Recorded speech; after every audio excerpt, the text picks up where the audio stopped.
or more.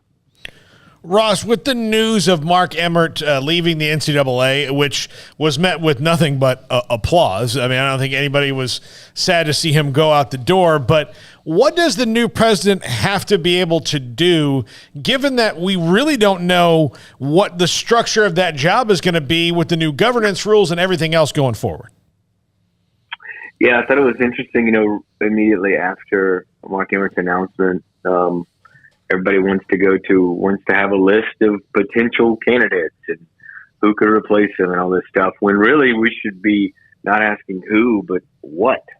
What is the job? What does the job entail? What is the NCAA at that point next year?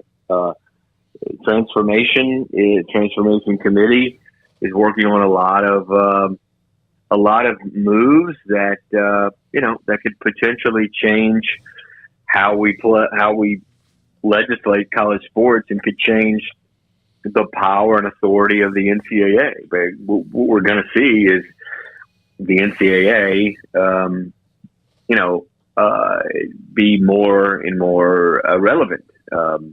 Their authority for over years now, right, has been kind of chipped away by litigation and legal challenges in the conferences. The conferences have more power and authority. So you've seen Washington State President Kirk Schulz come out and remove his name for candidacy for the NCAA president.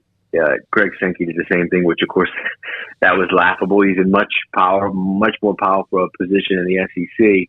That's just the way it is now. Conference leaders and even school leaders are in a lot better position than the NCAA president. Why would you go to a job if you have a nice, cushy job, especially one with a lot of authority and power? Why would you go to one that's losing power and authority and go to a entity that might not be around in just a few years?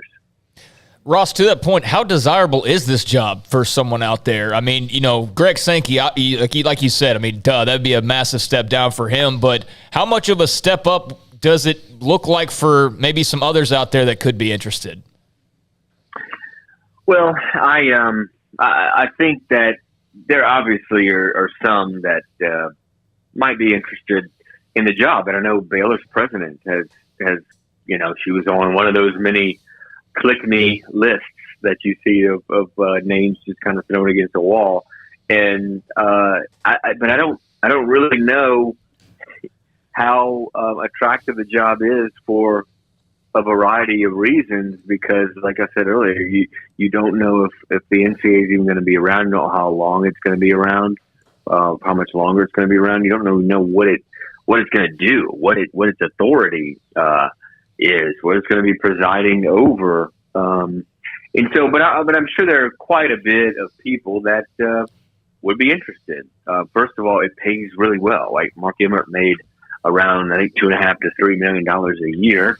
So it certainly pays well. It pays more than like a college president job at most places, I would think. So it does pay well, but I'm not sure there are a whole lot of other attractive things about the job. Right now the NCAA oversees the enforcement of rules that were made by its members and puts on championship events, basically, and kind of oversees the legislation. And you just see things get pulled from under it. They're not going to oversee legislation anymore. It's going to go to the conferences. The enforcement might be something pulled from them. So the NCAA, when we get down to it, are they just going to be a body that puts on championships? And if that's the case, do we need them? Certainly those are questions being asked. Ross, the story as well, we knew the Big 12 was